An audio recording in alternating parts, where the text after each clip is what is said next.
Have you ever heard of a ruler who commanded an empire stretching across 3 continents, whose laws shaped societies for centuries, and whose name struck fear and admiration into the hearts of kings and emperors? Today, we're diving into the epic story of Suleiman the Magnificent, the 10th and longest reigning sultan of the Ottoman Empire, a man who truly ruled over 2 seas. Born in 1494, Suleiman ascended to the throne in 1520, inheriting an already formidable empire. But he wasn't content to simply maintain it. He was destined to elevate it to its absolute zenith.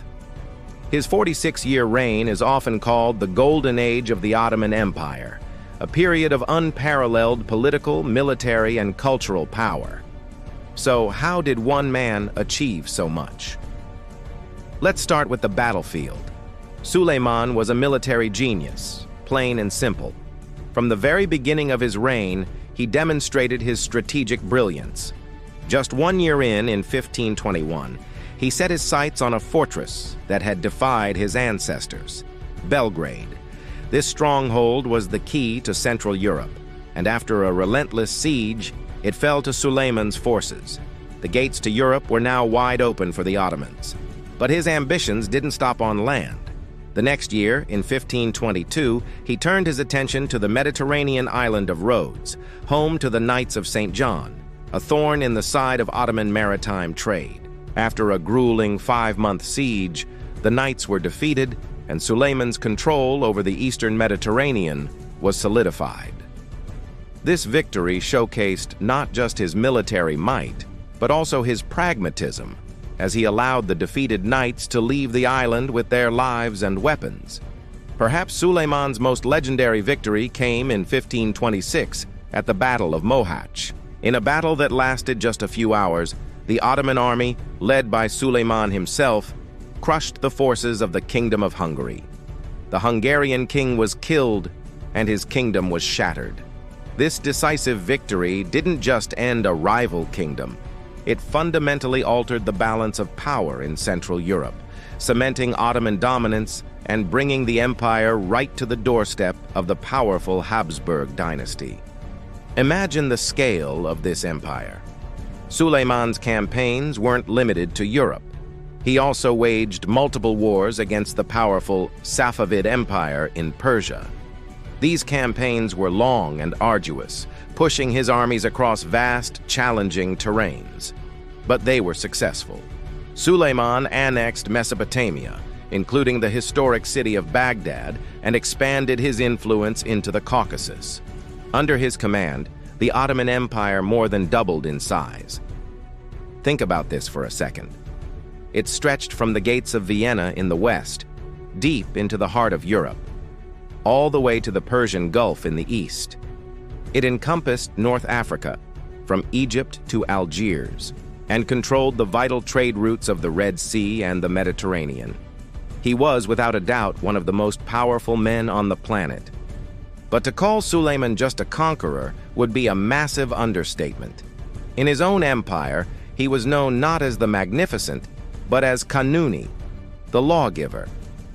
This title speaks to one of his most enduring legacies. Suleiman undertook a complete overhaul of the Ottoman legal system. He harmonized the traditional Islamic Sharia law with the sultanic administrative codes known as Kanun. This new unified legal framework brought consistency, stability, and a sense of justice to his incredibly diverse, multi-ethnic, and multi-religious empire. For millions of his subjects, from a farmer in the Balkans to a merchant in Cairo, his laws governed every aspect of daily life, from taxes to criminal justice. This internal stability and prosperity fueled a cultural explosion. Suleiman's reign was a true renaissance for the Ottoman world. He was a great patron of the arts and architecture, and his capital, Istanbul, was transformed into a breathtaking center of Islamic civilization. He poured immense wealth into public works, commissioning mosques, bridges, aqueducts, and schools. And at the heart of this architectural revolution was one man, Mimar Sinan, the chief imperial architect. Sinan, a genius of his time, designed over 300 major structures under Suleiman's patronage. His masterpiece, the Suleymaniye Mosque, still dominates the Istanbul skyline today, a testament to the power, piety, and artistic vision of the era. It wasn't just a place of worship.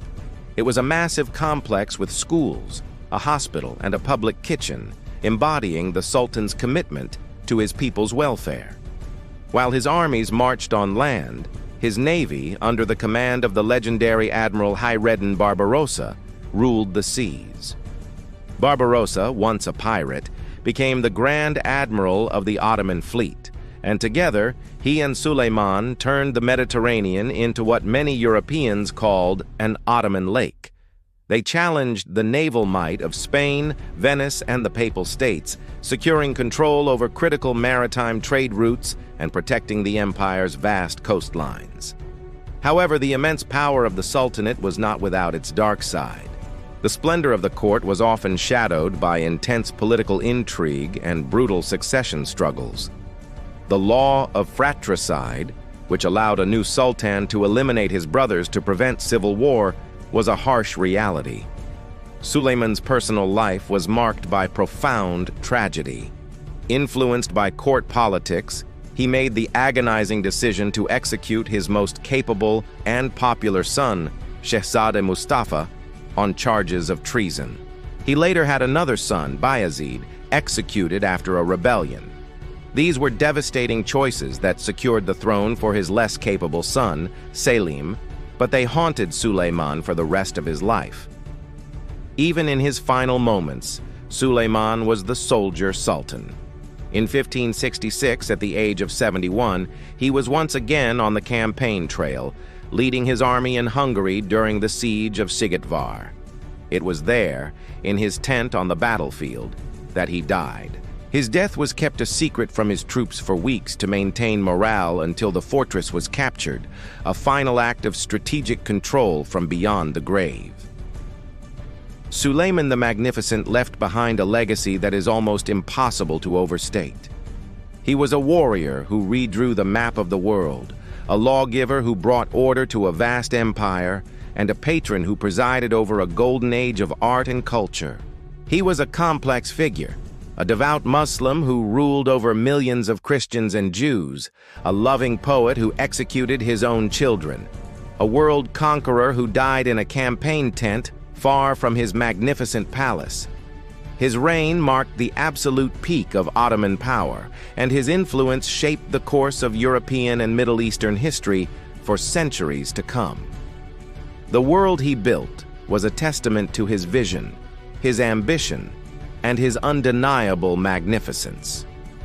Thank you so much for joining me on this journey back in time.